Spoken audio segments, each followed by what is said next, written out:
Hey, what's going on, guys? Welcome back to the Mike Force Podcast. You like the new studio? Technically, it's just a room in my house. It is cold in my actual studio in the shop. It briefed well. It just didn't execute well because I didn't think about how cold it would be or how loud the propane heater would be when I'm trying to record. The summer dilemma is all the traffic driving up and down the road. The winter dilemma is cold. And I don't like to be cold. I like to be cozy. In fact, it's 70 degrees in my house right now, and I'm wearing this Patagonia-issued multicam jacket to keep myself warm. I ain't a fan of the cold. So today we're doing a podcast specifically on a guy that I remember operating with named Jordan Goudreau. He's originally born in Canada and came over here and is a U.S. citizen, but he's an ex-Green Beret. I worked with him in 10th Special Forces Group when I was standing up the Commanders and Extremist Force, the Crisis Response Force for Africa, as a JSOC mandate. It was mandated to USAFIC, Special Forces Command, that they were going to do that. As they stood it up, me and another team sergeant with sniper reconnaissance background that were technical reconnaissance NCOs in Delta were recruited. I've actually seen somebody contest this on social media, saying that nobody ever leaves the unit. Well, I did. 2 Lamb did, and many other people that I know did. Is it rare? Yes, it's rare. I didn't get PNG'd from the unit. I didn't get kicked out. I didn't get fired. I got an opportunity that landed in my lap after I made E8. I actually was E7P. I wasn't even pinned Master Sergeant when I left, but I was an E7 promotable because I had made E8, which opens up a lot more opportunities in 18 series or Special Forces MOSs.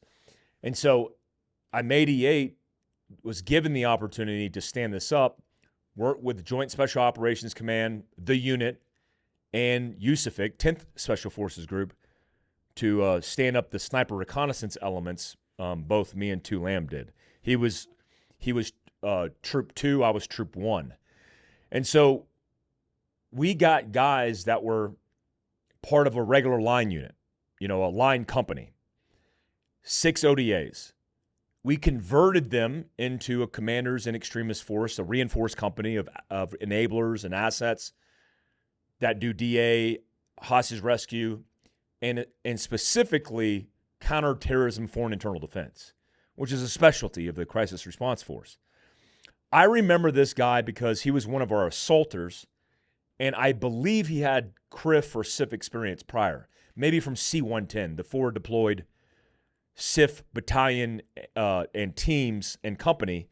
Sorry, I hacked that all up, but it's basically in Germany that's forward deployed for 10th Group, but they handled EUCOM. We didn't have anything specific for Africa, and so we pulled a lot of guys from there to be the leadership, the cell leaders, senior assaulters, because we needed them to mentor team guys that didn't have experience in it. We also had to send our guys to school. To be on my team, for example, you had to have SAFAR which is the CQB school. You had to be sniper qualified, so you had to go to, it's called SODIC then. It's SIFSIC now, Special Forces Sniper Course, and you had to be free fall qualified to be on my team. I had a lot of good guys. We had free reign to kind of stand it up as we wanted with as many training opportunities, nearly an unlimited budget. And I remember Jordan being super squared away. Like, there was few dudes in that company that weren't squared away. In fact, I don't recall one that wasn't squared away. And if they were, we fired them really fast because we had the latitude to do that. Not all companies and ODAs have the latitude to do that, but we did since we were standing stuff up. So I don't know if you saw it. So I woke up at 4:44 a.m. I know that's the first time that I saw my watch, which also is a biblical representation of God reinforcing his presence and order. And I buy into all that.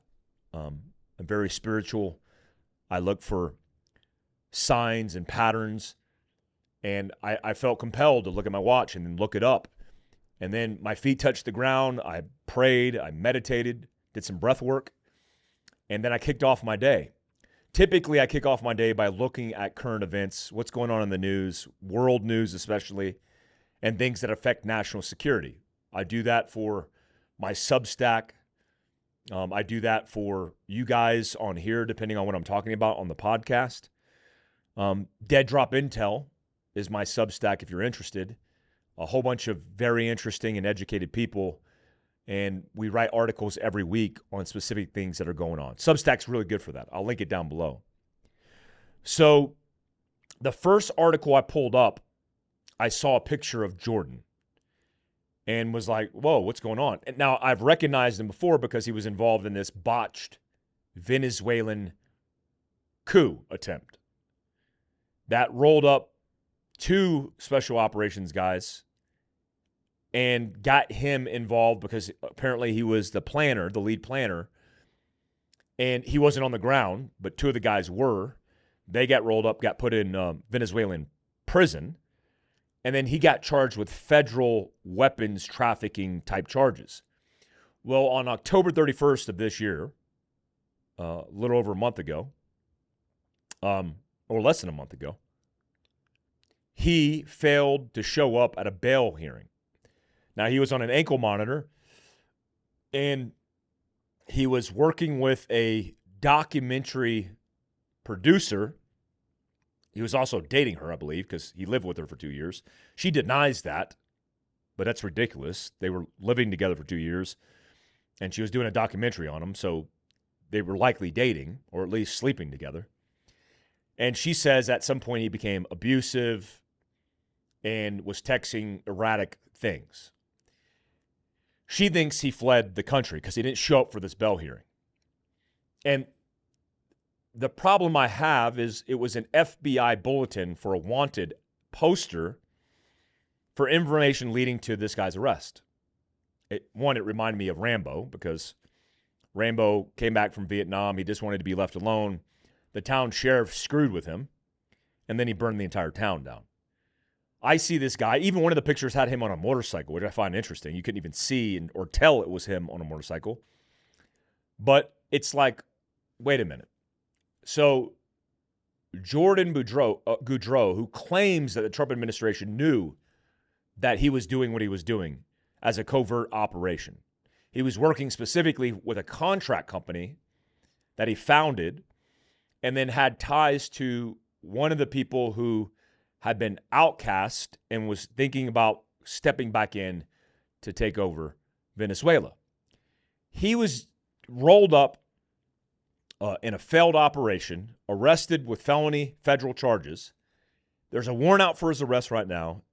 He's wanted by the FBI for the literal same thing that the CIA has gotten approval to do, open source. Because the administration, Trump specifically, advertised this. They're going to let the CIA do clandestine and covert operations. 22 boats now they've targeted with kinetic strikes in and around Venezuela and even in the Pacific. And it's like, what? So this is a sensitive thing for me because I myself was targeted by the FBI. For sure, there was a deliberate article written about me, how I was an extremist and a bad person, teaching civilians like a militia. I think they actually called it a militia. And then my Shopify, Facebook, Instagram, YouTube, every single social media platform canceled me. My merchant service Connect Point canceled me.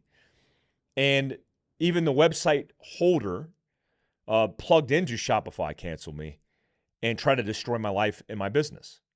They even put me on a watch list. Now, I was on a watch list before when I contracted with the government and was also in the reserve component because they don't talk to each other. Like, why is this guy going to Libya? Why is he going to Pakistan? Why is he going to Yemen? Well, because he works for the government. But again, this is a sign of darker things going on in our government.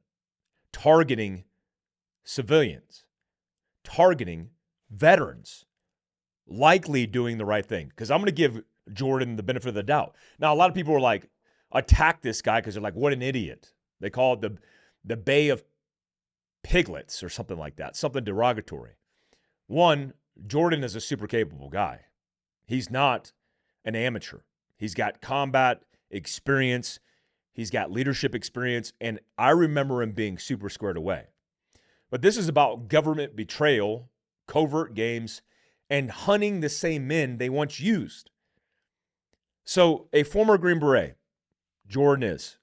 He's combat tested. He's highly trained, the kind of guy the government builds for these type of operations, unconventional warfare. He goes after a cartel-backed dictator in Venezuela, and now our own government is hunting him. When I saw that, basically an ad, it made me sick to my stomach.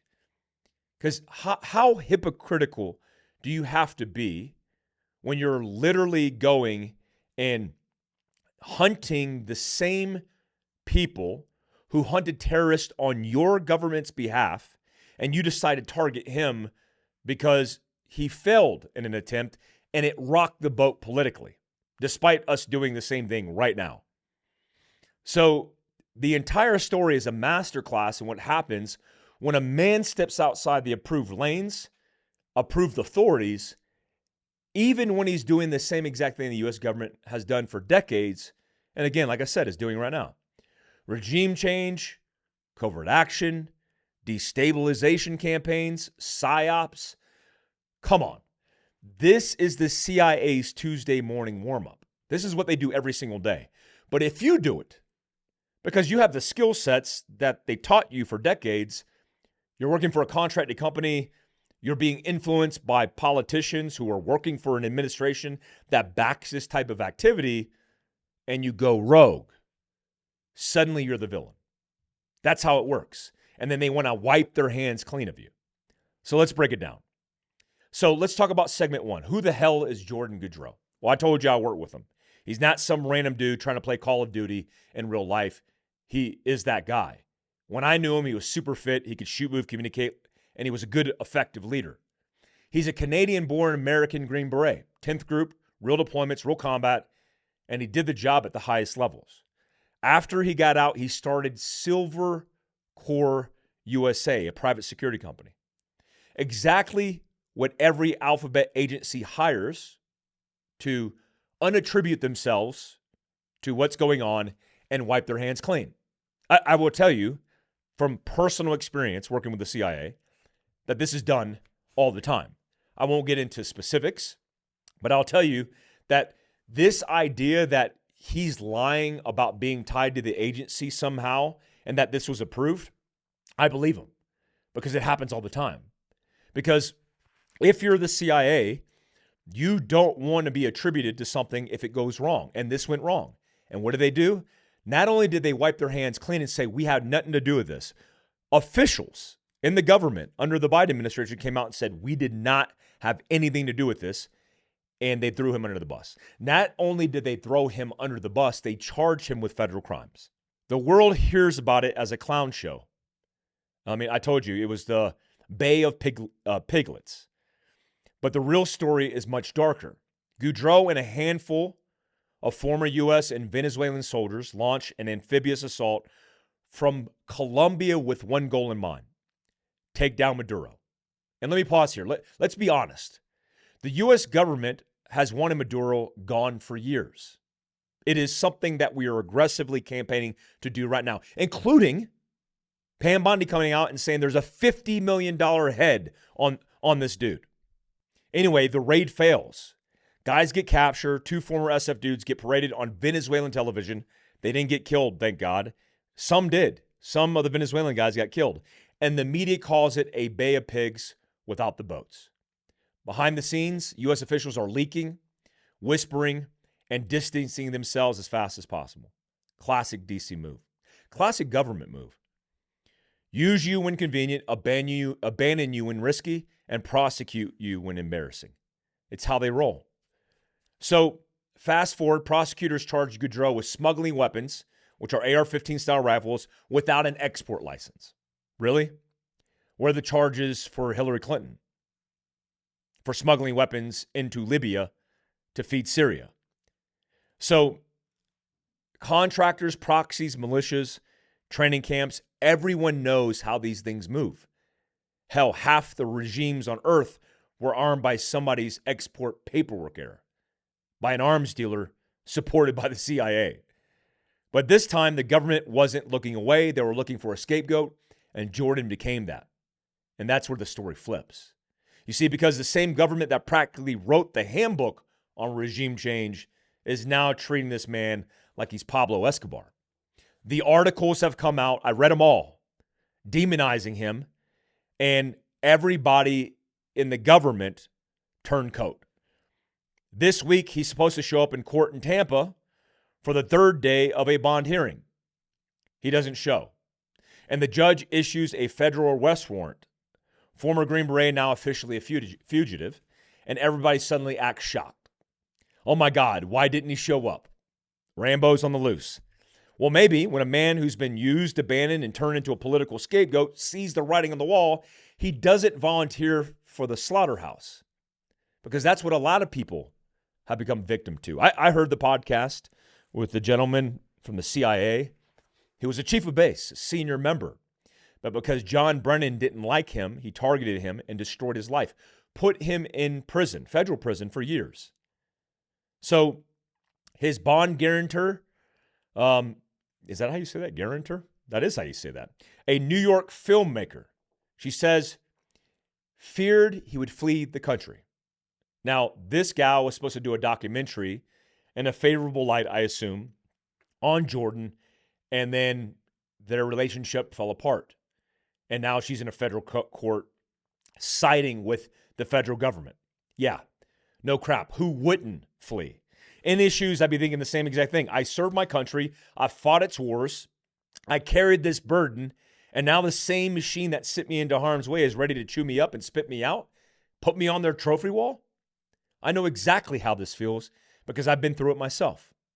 With Provo PD down the road, the corrupt nature of the Department of Justice in Utah, and for sure, family courts, which I'm going through litigation right now, fighting them.